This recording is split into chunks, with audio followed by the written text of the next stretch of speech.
know you're going to be over here for a couple of days, and maybe we'll be surprising us on New Year's Eve. That'll be fine. Oh, thank you.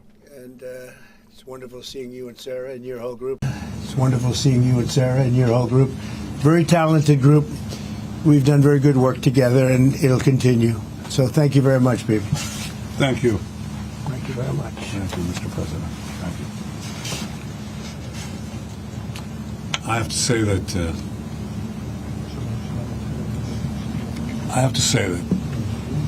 in addition to what I said, that we've never had a friend, even close, a friend, as President Trump in the White House.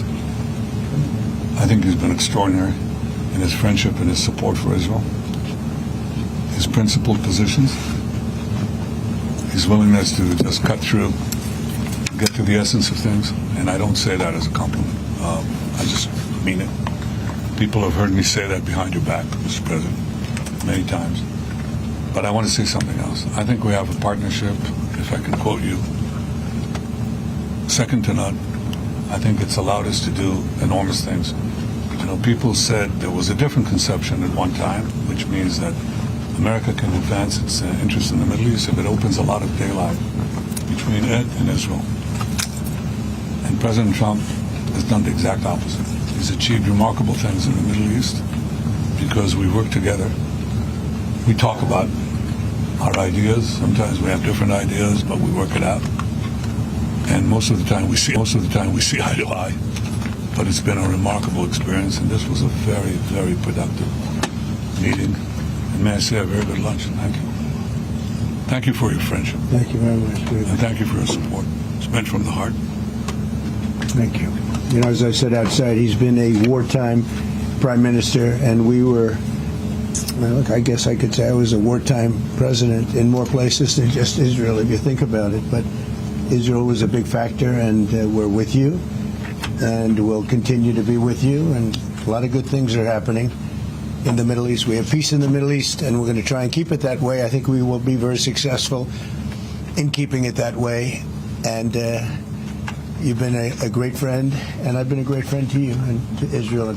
It's been my honor. And the award that I was given was really surprising and very much appreciated. Well, President Trump has broken so many conventions to the surprise of people, and then they figure out, oh, well, maybe, you know, he was right after all. So we decided to break a convention too, or create a new one, and that is to award the Israel Prize, which in almost our 80 years, we've never awarded it to a non-Israeli. And we're going to award it this year to President Trump. This was announced formally over lunch by our Minister of Education, who's responsible for the Israel Prize. It's going to be awarded to President Donald J. Trump for his tremendous contributions to Israel and the Jewish people. I think it's such a fitting thing, and it would honor us, obviously, Mr. President, if you could visit Israel in that occasion on our Independence Day.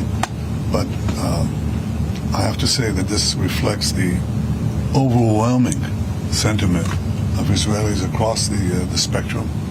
They appreciate what you've done to help Israel and to help our common battle against the terrorists and those who would destroy our civilization. So, again, that's an expression of thanks and appreciation. Thank you, baby, very much. That really is a great honor. Any questions, please? We'll go pretty quickly because pretty much we agree on most of the things, and you would know what most of those things are. Please, go ahead. Thank you, Mr. President. I'd like to know if you and the Prime Minister talked about having Israel pull back its troops before Hamas fully disarms. I know that's been an issue. Did you push for that today? Well, we talked about Hamas and we talked about disarmament. And they're going to be given a very short period of time to disarm. And we'll see how that works out. Steve Witkoff and Jared Kushner will be in charge of that from our side. But if they don't disarm, as they agreed to do, they agreed to it, and then they'll be held to pay for them. And we don't want that. We're not looking for that. But they have to disarm within a fairly short period of time. Is Israel withdrawing its forces?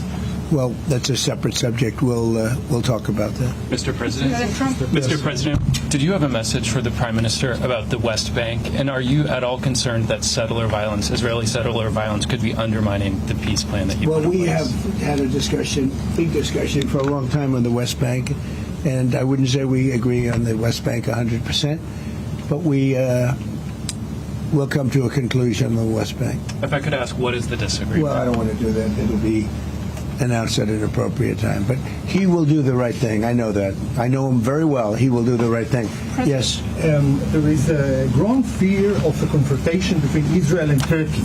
How are you going to ease this tension given the fact that President Erdogan calls Mr. Netanyahu Hitler and compares Israel to the Nazis? Well, I know President Erdogan very well, and as you all know, he's a very good friend of mine. And I believe that, and I do respect him, and Bibi respects him, and they're not going to have a problem. They're not going to have a problem. I know him very well, and you've seen me do things with President Erdogan and Turkey that nobody else could have done. We're not going to have a problem.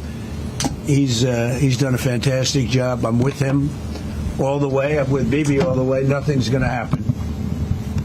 Yes. Mr. President, are you concerned that Israel is not moving quickly enough to phase 2 of the peace plan?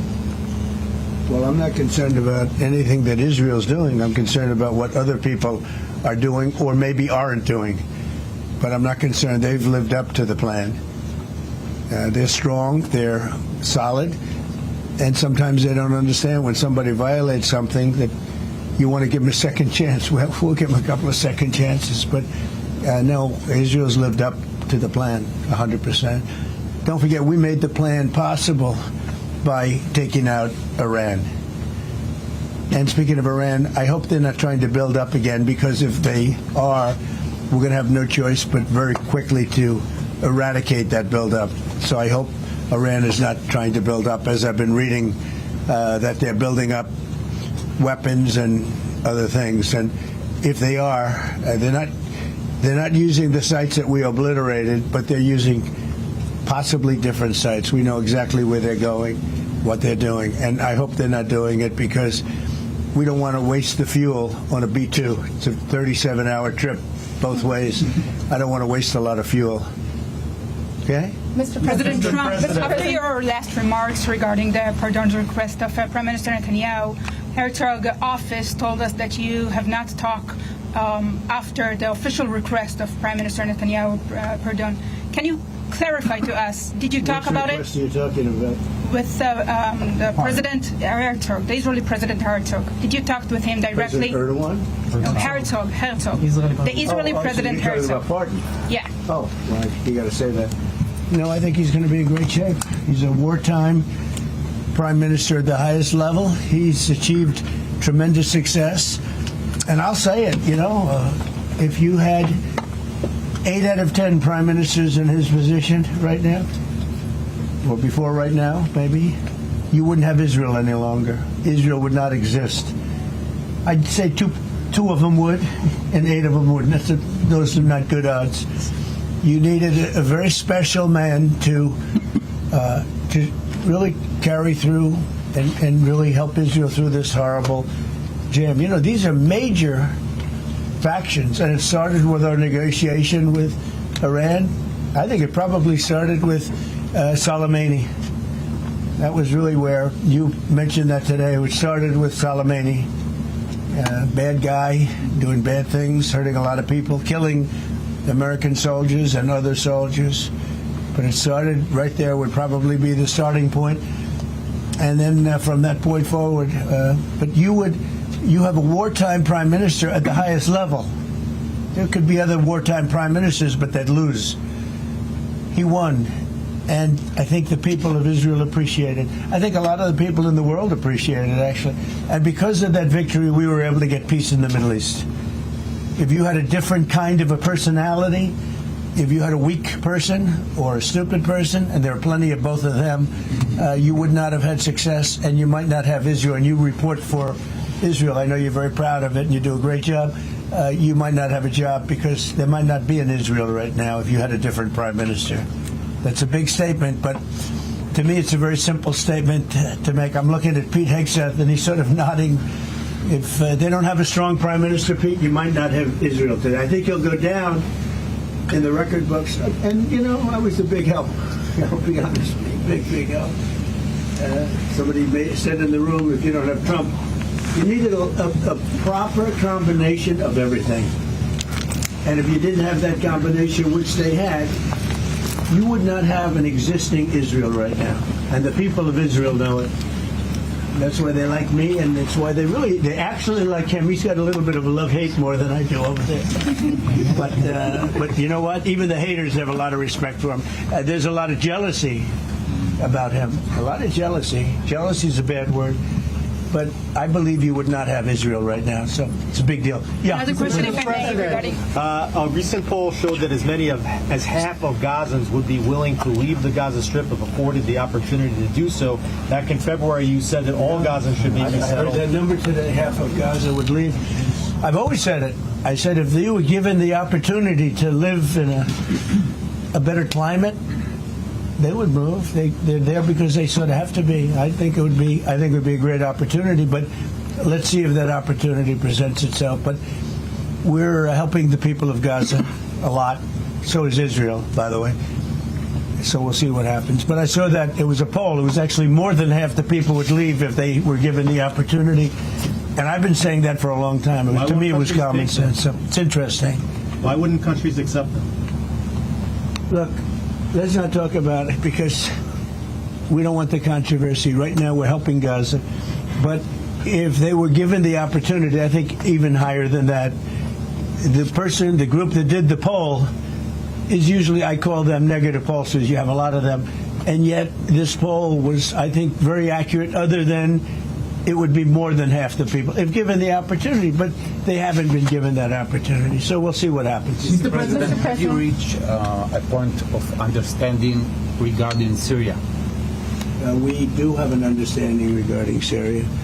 Now, with Syria, you know, your new president, I respect him. He's a very strong guy, and that's what you need in Syria. You can't put a choir boy. You can't put somebody that's a perfect person. Everything's nice, no problems in life. You have the opposite there. He's a strong guy. We get along with him great. I can't ask for any more. He's been with us all the way. We had that mishap with ISIS, and he was with us all the way. He was fighting us. You know, he was fighting them. So I hope Israel. I'm sure that Israel and him will get along. I will try and make it so that they do get along. Mr. President. Do you have anything to say about that?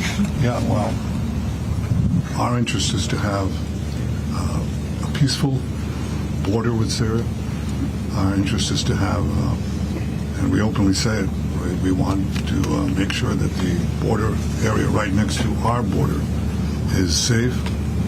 We don't have terrorists, we don't have attacks, and we also want to secure our Druze friends. And by the way, I think not only the Druze, but other minorities, especially the Christians, should be protected as well in Syria and throughout the Middle East and in Nigeria.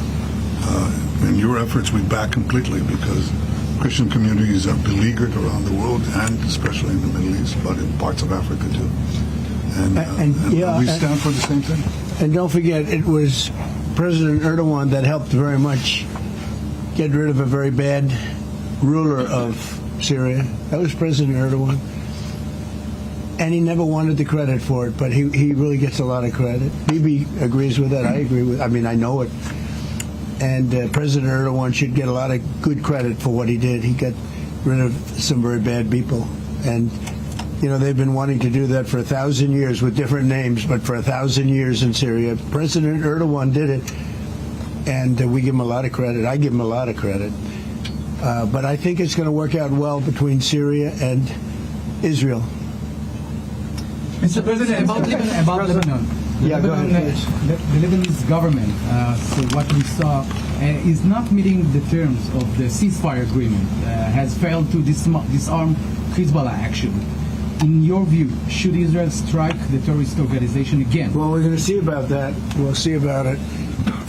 The Lebanese government is at a little bit of a disadvantage, if you think of it, with Hezbollah. But Hezbollah has been behaving badly So we'll see what happens. President Trump, Are you close are we to another operation of Israel in Iran? You said before the meeting with Netanyahu that you are in support of Israel if the ballistic missile project will take on, and also the nuclear weapon. But after the meeting, after what you know from the intelligence, how close are we to another war with Iran? Well, I don't want to say that, but Iran may be behaving badly. It hasn't been confirmed. But if it's confirmed, look, they know the consequences. Consequences will be very powerful, maybe more powerful than the last time. Yeah. Do you have evidence that Iran... Iran should have made a deal the last time. I gave them the option. I said, you can make a deal. Do it. I told them, do it. And they didn't believe me. Now they believe Does me. a Do you deal have as an evidence option that today Iran is also? behaving badly, and what do you mean by that? This is just what we hear. But usually, where there's smoke, there's fire. Have you heard the expression? But what do you mean related to the nuclear Well, no, I'm capabilities? hearing that they're not nuclear yet, but maybe nuclear too. The sites were obliterated, but they're looking at other sites. That's what I've heard. They're Do you have looking. intelligence to So it'll that, or- take a long time. They're not going to go back to where they were, but they have other places they can go. And if they're doing that, they're making a big mistake. Yeah, please. There's no reason for them to do it. Does a deal with Iran and China? Mr. President, is the United States currently open to engaging in bilateral discussions with Tehran? We're hearing reports from numerous countries that there may be some discussions. Is that something you would support, or something that is happening? You would support that happening right now. Thank you, sir. And by the way, before the war, I would support that. I said to him, Bibi, I said, let's negotiate. And they didn't believe what was going to happen would happen. Mr. Yes, ma'am. President, on China. So China has been doing naval exercises basically to test encircling Taiwan. Can you explain to us what your knowledge is of that? What do you think about that? Have you had any discussions with China about that? Relationship with President Xi, and he hasn't told me anything about it. I certainly have seen it, but he hasn't told me anything about it, and I don't believe he's going to be doing it. Does it worry you? No, nothing worries me. But you Nothing. said where there's smoke, there's fire, right? So if you're if you're doing naval exercises and air We've been exercises, doing naval exercises for 20 years in that area. Now people take it a little bit differently, but in fact larger than they're doing right now. So we'll see. But they've been doing that for 20, 25 years. Yeah. Mr. President, if you don't see Hamas disarm in that short amount of time that you're giving them, can you tell us what the next steps would be? It'll be horrible for them. Horrible. Okay. It's going to be really, really bad for them. And I don't want that to happen. But they made an agreement that they were going to disarm. And you couldn't blame Israel. By the way, we have other countries that will come in and do it. They said, let us do it for you if they don't. Countries that were with them wanted the deal to be made, agreed that they would disarm, and now if they say they're going to disarm, that's fine. If they say they're not going to disarm, those same countries will go and wipe them out. They don't even need Israel. You know, we have many countries, 59 countries that are in agreement. This is a real peace in the Middle East. And Hamas is a small part of it, but it's still a part of it. But we have 59 countries that signed on, big countries, countries that are outside of the Middle East, as you know the Middle East. They want to go in and wipe out Hamas. They don't want Israel. They don't need Israel. They want to do it because it's the right thing to do.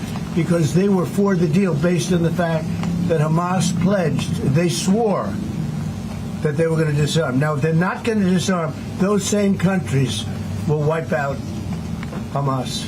President Trump, do you think that the PA should be involved in the day after in Gaza Strip, even in the near future? And the same question to Prime Minister Netanyahu. Do you see a real opportunity that the PA will be in Gaza? Go ahead, baby. I think President Trump put clearly the conditions of reform that he wants to see in the PA for them to be involved.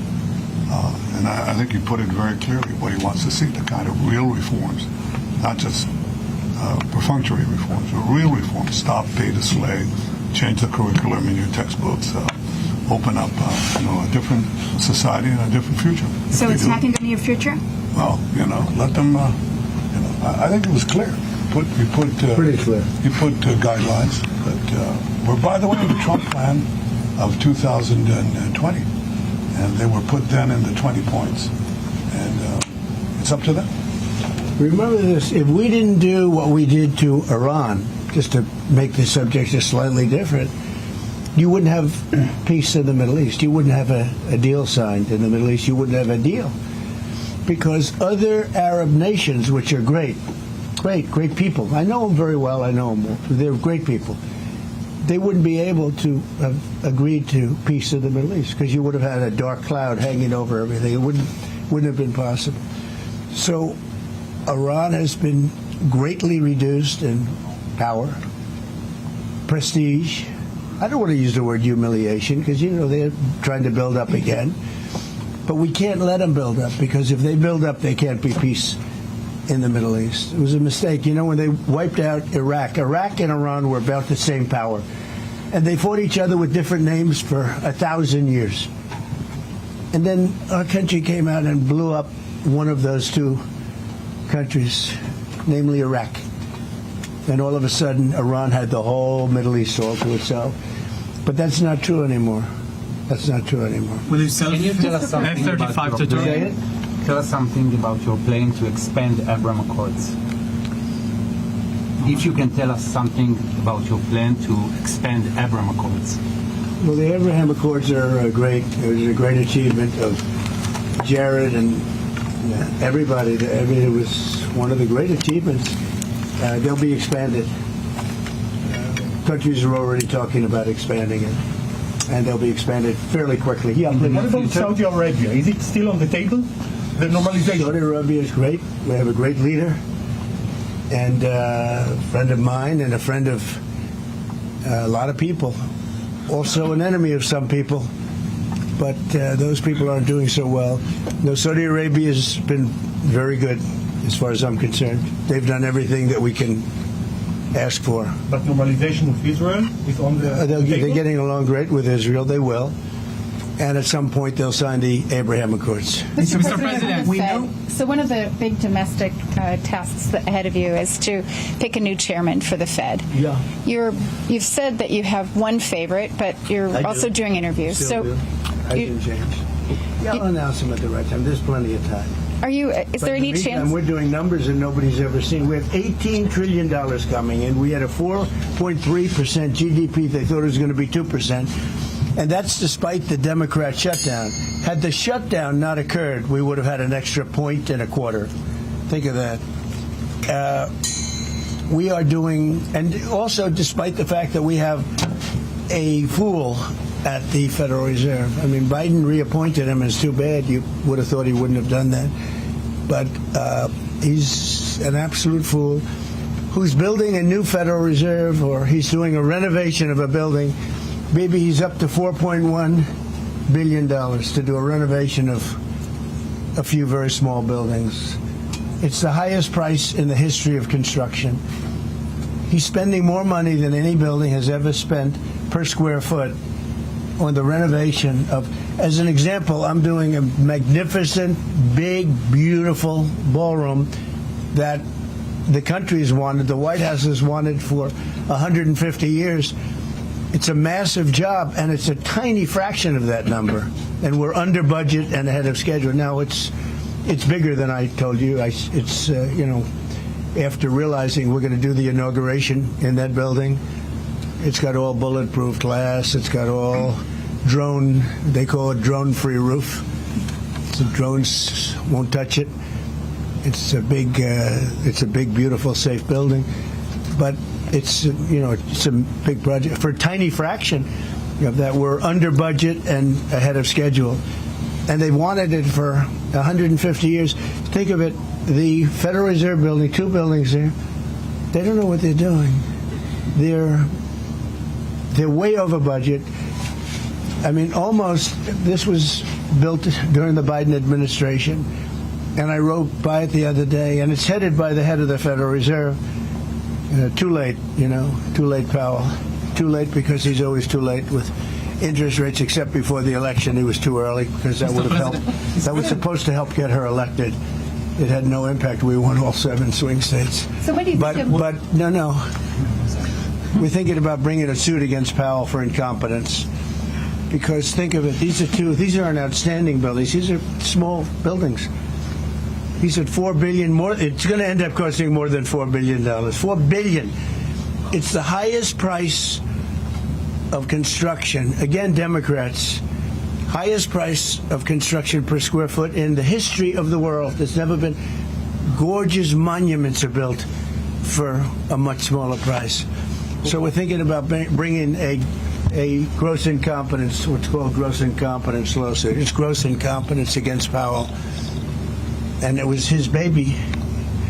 And the guy's just incompetent. I mean, there's nothing you can do about it. He's just a very incompetent man. But we're going to probably bring a lawsuit against him. Thank you all very much. I appreciate it. Bibi, congratulations. Mr. President, when do you expect an announcement then on Powell's replacement?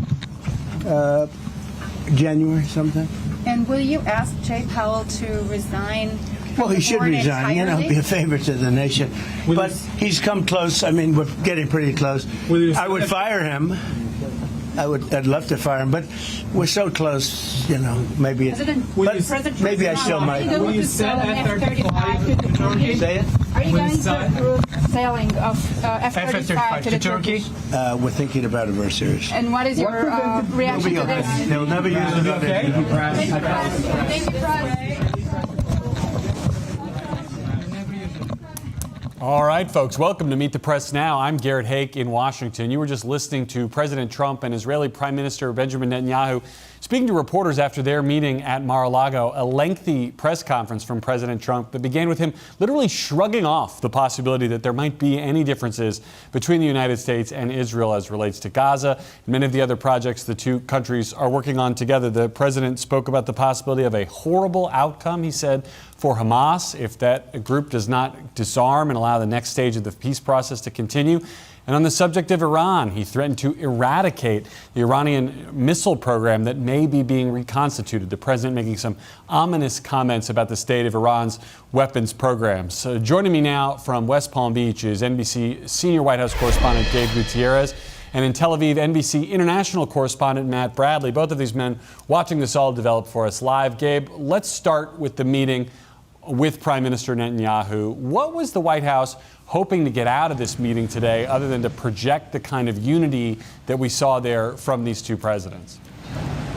Yeah, Garrett, look, that is what we saw from the president trying to project this unity with Prime Minister Netanyahu. After several weeks of behind the scenes, there being some concern that the Israeli Prime Minister may have been dragging his feet before starting phase 2 of this fragile ceasefire. Of course, several impediments to phase 2 starting, including the release of by Hamas of that last remaining hostage. Questions about whether that may even be possible. Prime Minister Netanyahu bringing the family of that last remaining hostage here to Palm Beach County to meet with President Trump. I thought it was interesting, Garrett, that yes, the president hitting that message that Hamas needs to disarm before heading into phase 2, but he was also asked about some thorny issues that have come about when it comes to this entire peace process, including something that Prime Minister Netanyahu has been facing inside Israel from the Israeli far right, urging him to pursue annexation of the Israeli-occupied West Bank. That was one point in this news conference when President Trump said that he didn't see eye to eye quite with Prime Minister Netanyahu, moved on to another subject quickly. But this is something that the president, he wants to see this ceasefire hold, but this is also a president that doesn't quite like the details of these large agreements so much. He got a lot of credit several months ago when this ceasefire was reached. However, now the devil is in the details. Will it be able to proceed to this phase 2? That's a major question that remains unanswered even after this meeting today here in Mar-a-Lago, Garrett.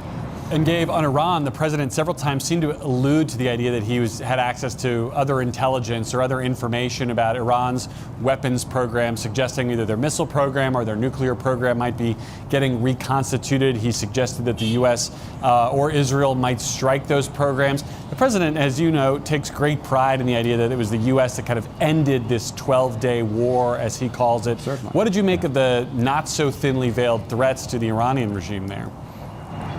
Well, certainly. Look, he said at one point, where there's smoke, there's fire. He said that Iran, quote, may be behaving badly.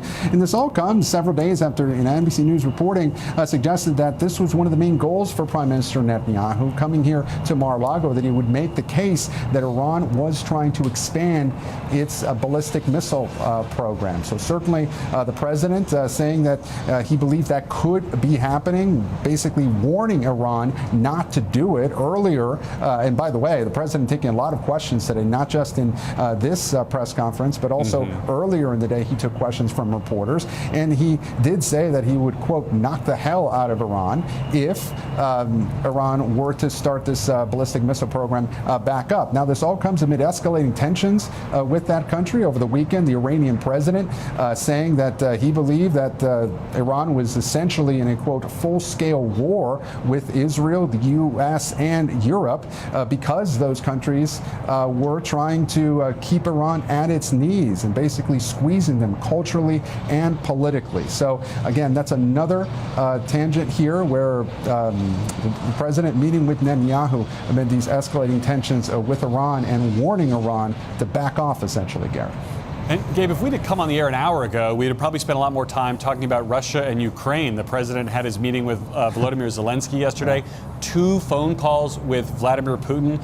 Have we moved any closer in the White House's view or in your analysis to actual progress on ending that conflict?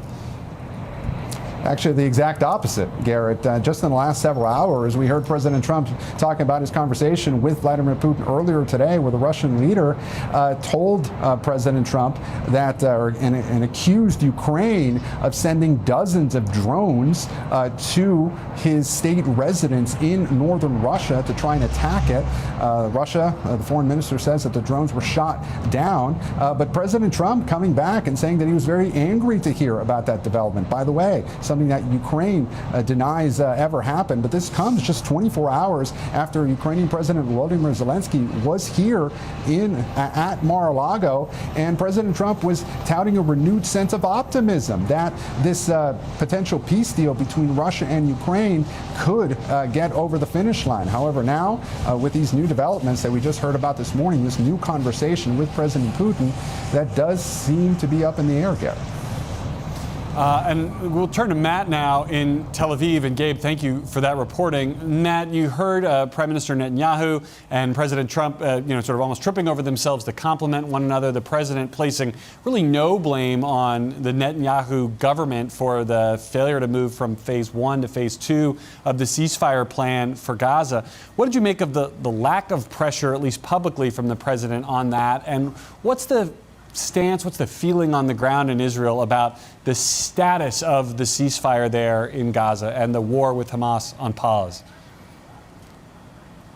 Yeah, I think that, when it comes to what we saw today, I mean, it really did. As you said, it looked like these two had been close confidants for years. It was a real bear hug. But this, dynamic duo is back. They haven't always been this close to each other. In fact, Trump had admonished Netanyahu publicly, had disagreed with him on several occasions, had publicly stated that he had to rein Netanyahu in. So it looks like those two back together again in the United States. Netanyahu is one of President Trump's greatest customers when it comes to visiting him in America. It looks like he's been visiting him maybe far more than anybody else so far. But when it comes to this ceasefire, the Israelis that I've been speaking to, I've been asking them, President Trump looks like he's under a lot of pressure or applying a lot of pressure to deliver this second phase, which would show that this ceasefire is more than just a temporary truce. However, there's so much skepticism, Garrett, on both sides, the Palestinian side and the Israeli side, that anything like phase 2 will ever come about, in part because the definitions of phase 2 haven't been defined. And that's going to make it really hard once this last body, who, as Gabe mentioned, the family of that last body, that person, was there at this meeting today in Mar-a-Lago. Once that's delivered, we're in uncharted territory. And one of the reasons why, in many ways, all of these sides are kind of happy to remain in this sort of nebulous area is because they don't have a plan for phase 2. Now, the idea is that phase 2 is supposed to include this international stabilization force, which so far the Trump administration, despite what we've heard, the Trump administration saying they haven't had much success in recruiting countries to actually contribute forces to policing the Gaza Strip. That's a really dangerous notion. Hamas is still very active there, so it's no wonder that so many Arab and Muslim countries don't want to contribute forces. There are no plans for this board of peace that Trump is supposed to head, and no plans for this committee of Palestinian, basically technocrats that would actually govern the Gaza Strip.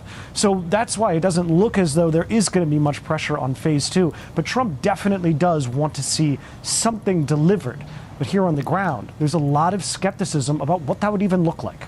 And Matt, can you give me a quick gut check, a reality check? The president suggested that it wouldn't necessarily be the U.S. that would have to go in and deal with Hamas if something went south on the ceasefire, that some of these other countries, maybe Qatar, Turkey, Saudi Arabia, would be the ones to do that work. To the point you just made, is that likely? Is that even possible?